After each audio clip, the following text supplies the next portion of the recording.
నమస్తే. ఇన్నాళ్ళు నన్ను సపోర్ట్ చేస్తూ, ఎంకరేజ్ చేస్తూ మీ ప్రేమని నాకు అందిస్తున్న ప్రతి ఒక్కరికి కృతజ్ఞతలు. అలాగే ఈ వీడియో కూడా ఖచ్చితంగా మీకు ఉపయోగపడుతుంది. లైక్, షేర్ అండ్ సబ్స్క్రైబ్ చేసి మీ సపోర్ట్‌ని నాకు అందించండి. అలాగే ఈ వీడియో పట్ల మీకున్న అభిప్రాయాన్ని కామెంట్ సెక్షన్‌లో కామెంట్ చేసి తెలియజేయండి. ఇప్పుడు వీడియోని చూద్దాం. నమస్తే. Welcome to our channel. నేను పద్మిని. ప్రస్తుతం మనతో పాటు వేదిక ఆస్ట్రాలజర్ అవినాష్ దాస్ గారు ఉన్నారు. మాట్లాడదాం. అవినాష్ గారు నమస్తే అండి. నమస్తే అండి. ఓం నమ శివాయ. ఓం నమో వెంకటేశాయ. అవినాష్ గారు, శని భగవానుడు ఇచ్చేటటువంటి రిజల్ట్స్ నెక్స్ట్ లెవెల్‌లో ఉంటాయి. అందులో ఎటువంటి సందేహం లేదు. అయితే మన కర్మల్ని బట్టే ఆయన రిజల్ట్స్ ఇస్తారనేది అందరికీ తెలిసినటువంటి విషయమే.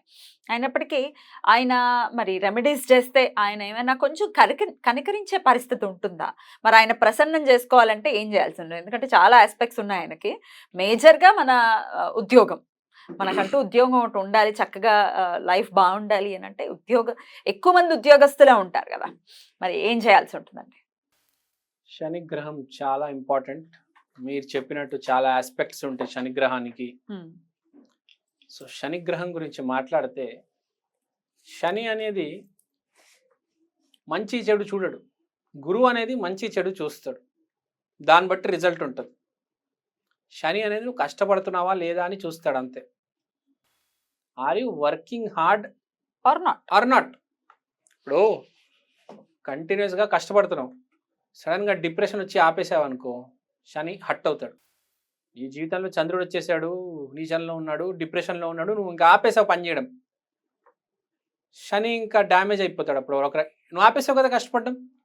20 మెట్లు ఉన్నాయంటే 20 మెట్లు ఎక్కుతూనే ఉండాలి. నువ్వు మెల్లిగా ఎక్కుతావా, స్పీడ్గా ఎక్కుతావా తర్వాత విషయం. నువ్వు ఎక్కుతూనే ఉండాలి. శని ఏం ఎక్స్పెక్ట్ చేస్తాడంటే మనిషి నుంచి, నువ్వు రోజుకి 18 గంటలు కష్టపడుతున్నావా లేదా? 18 గంటలు కష్టపడగలరా ఎవరైనా? కష్టపడతారు, చాలా మంది భూమి మీద కష్టపడతారు. రోజుకి 18 అవర్స్. మీరు ఏ కంపెనీ CEO తీసుకోండి, లేకపోతే IASకి ప్రిపేర్ అవుతున్న వాళ్ళు తీసుకోండి. ఎలాన్ మస్క్ అని ఒక ఆయన ఆఫీస్లోనే నిద్రపోతారు, పని చేస్తూ నిద్రపోతారు. 6 అవర్స్ 4 అవర్స్. మోడీ గారు కూడా 4 అవర్స్ నిద్రపోతారు, పని చేస్తూనే ఉంటారు. స్పెషల్గా అనురాధ నక్షత్రం వాళ్ళు బాగా పనిచేస్తారు.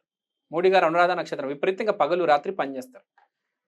ఎంత పని చేస్తే అంత రిజల్ట్ ఇస్తాడు. అతను ఒకటే చూస్తాడు, నువ్వు డైలీ 18 అవర్స్ కష్టపడుతున్నావా, నువ్వు కష్టపడుతూనే ఉన్నావా, ఎన్ని సంవత్సరాల నుంచి కష్టపడుతున్నావు, ఆపేసావా లేదా, చూస్తూనే ఉంటాడు. అంటే అతను ఏమంటాడంటే, నువ్వు ఒకవేళ కష్టపడితే నీకు గురు బలం లేకపోయినా, ఏది నీకు గురు బలం లేదనుకుందాం ఫర్ ఎగ్జాంపుల్, కానీ నువ్వు కష్టపడుతూనే ఉన్నావు, నీకు సక్సెస్ ఇస్తాడు అతను. He will give you success. ఏదేమైనా అయిపోని, కానీ నువ్వు 100% దాన్ని ఫుల్ఫిల్ చేయాలి. నువ్వు కనుక 100% ఫుల్ఫిల్ చేయకపోతే కష్టం.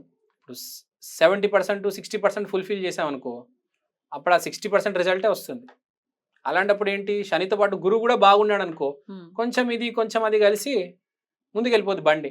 కానీ ఎప్పుడైనా గుర్తుపెట్టుకోవాలి, Shani will not deny. He may delay but he will not deny. Jupiter deny చేయొచ్చు, డినై చేస్తారా? కేతు డినై చేయొచ్చు, ఎవరైనా డినై చేయొచ్చు, శని డినై చేయదు, డిలే చేస్తుంది అంతే. డిలే చేస్తుంది. ఏ గ్రహం అయినా డినై చేయొచ్చు, కానీ మన శని గ్రహం డినై చేయదు, రిజల్ట్ ఇస్తుంది. ఇప్పుడు నువ్వు గురు మార్గంలో వెళ్ళిపోయావు, చెడు చెడు చెడు చేసావు, అతను డినై చేసేస్తాడు రిజల్ట్. శని నువ్వు కష్టపడుతూనే ఉన్నావు, రిజల్ట్ కంపల్సరీ వస్తుంది.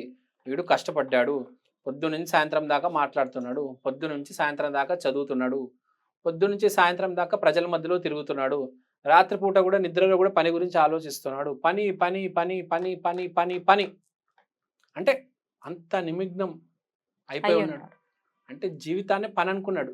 ఫ్యామిలీ తర్వాత, చుట్టాల తర్వాత, ఫ్రెండ్స్ తర్వాత.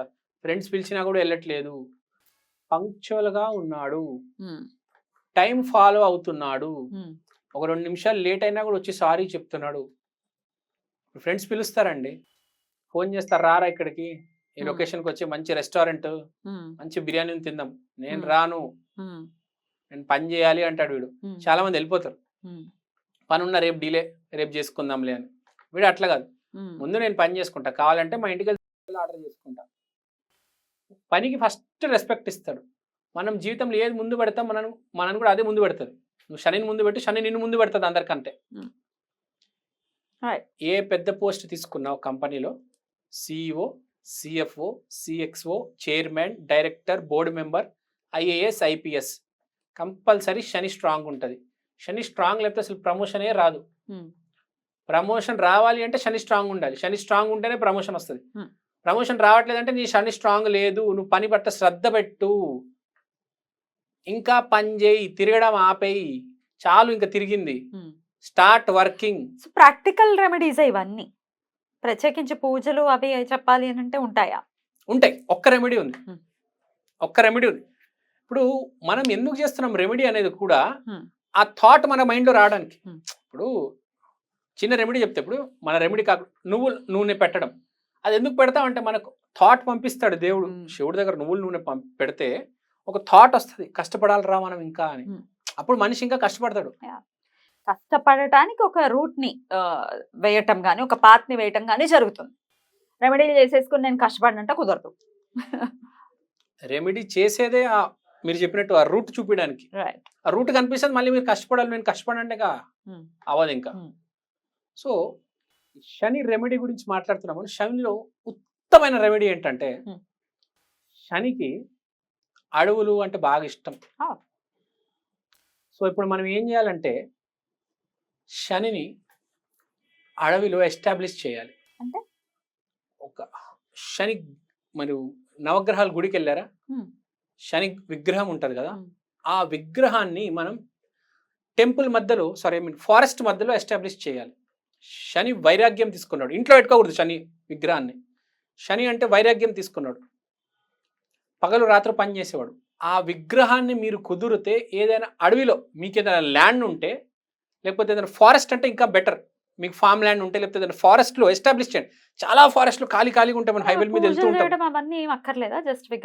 విగ్రహాన్ని ఎస్టాబ్లిష్ చేయండి. శని ఎస్టాబ్లిష్ చేసి ఎప్పటికప్పుడు వెళ్ళి పూజ చేయండి. ఫస్ట్ ఎస్టాబ్లిష్ చేయండి అంటే, మీ జీవితంలో శని అనేది ఎస్టాబ్లిష్ అవుతుంది. మీరు ఆ కష్టం అనేది మీ మదికి ఎక్కేస్తుంది, ఆ రూట్కి ఎక్కేస్తారు. మీరు కొంతమంది ఉంటారు అసలు కష్టపడరు, వాళ్ళకి చాలా మంచిది. ఒక ఫారెస్ట్కి వెళ్ళి ఫస్ట్ ఒక శని విగ్రహం కొనుక్కొని కారులో వెళ్తూ ఇక్కడ ఫారెస్ట్ కనిపిస్తే దాన్ని ఎస్టాబ్లిష్ చేయండి. ఒక ఇద్దరు మనుషుల్ని తీసుకెళ్ళి దాన్ని ఎస్టాబ్లిష్ చేయండి, ఒక రాయి మీద పెట్టించండి దాన్ని. మీరు గుళ్ళే కడుతున్నారు, చాలా మంది వాళ్ళు చూస్తున్నా పీఠాలు పెడుతున్నారు, ఒక్క శని విగ్రహాన్ని ఫారెస్ట్ మధ్యలో ఎస్టాబ్లిష్ చేయలేరా? ఎంత ఖాళీ స్థలాలు ఉన్నాయండి అసలు, ఎకరాలు వేరే ఎకరాలు చూస్తారా? మరి అక్కడ ఇట్లాంటి గుడి లేకపోయినా, అదే గుడిలో అలాంటి పరిస్థితి లేకపోయినా, ఆయనకి నిత్యం పూజలు అందుకోకపోయినా పర్వాలేదా? మీరు వెళ్ళాలండి. మీరు ఫస్ట్ శని వైరాగ్యం తీసుకున్నాడండి, అతను పట్టించుకోడు. మీరు ఎస్టాబ్లిష్ చేయండి ఫస్ట్, తర్వాత మీరు అటువైపు వెళ్ళినప్పుడు పూజించండి. మీరు ఎస్టాబ్లిష్ చేయండి. ఇప్పుడు గుడిలో పెట్టడం వేరు, ఇంట్లో పెట్టకూడదు, ఫారెస్ట్ లో పెట్టండి. ఎందుకంటే అతనికి ఫారెస్ట్ అంటే ఇష్టం, అతనికి ఇల్లు గుడి ఇష్టం లేదు. గుడిలో కూడా ఓకే ప్రజల కోసం, అతనికి ఇష్టమైన ప్లేస్ ఏంటి? ఫారెస్ట్. He likes forest. ఒకవేళ అలా పెట్టే పరిస్థితి లేదు అని అంటే ఏం చేయాల్సి ఉంటుంది? ఒకవేళ అటు పెట్టే పరిస్థితి లేదంటే, మీరు ఎక్కడైతే ఎస్టాబ్లిష్ చేస్తారో దాని చుట్టుపక్కల మొక్కలు పెట్టండి, గ్రాస్ పెట్టండి. ఇప్పుడు ఏదైనా ఎస్టాబ్లిష్ చేస్తారు ఒక గుడి, దాని పక్కన ఇప్పుడు గుడిలో ఇప్పుడు శనికి సంబంధించి గుడి కట్టారు, దాని చుట్టూ చెట్లు, మొక్కలు, పొలాల మధ్యలో గుడి కట్టడం, పొలాల మధ్యలో శని గుడి కడితే చాలా మంచిది. అతని చుట్టుపక్కల గ్రీనరీ ఉండాలి, అది శనికి కావాల్సింది. అతనికి ఆర్భాటాలు ఇవి ఏమి ఇష్టం ఉండదు. ఇప్పుడు మెర్క్యూరీ ఉంది, మెర్క్యూరీకి చాలా ఆర్భాటాలు అంటే బాగా ఇష్టం, గోల్డెన్ నెక్లెస్ వేసుకోవాలి, ఇట్లాంటివి చేసుకుంటే డెఫినెట్ గా శని యొక్క అనుగ్రహం ఉంటుంది అని చెప్తున్నారు. ప్రాక్టికల్ గా మనలో కూడా మార్పు ఉండాలి. రైట్ అండి, thank you so very much. నమస్తే.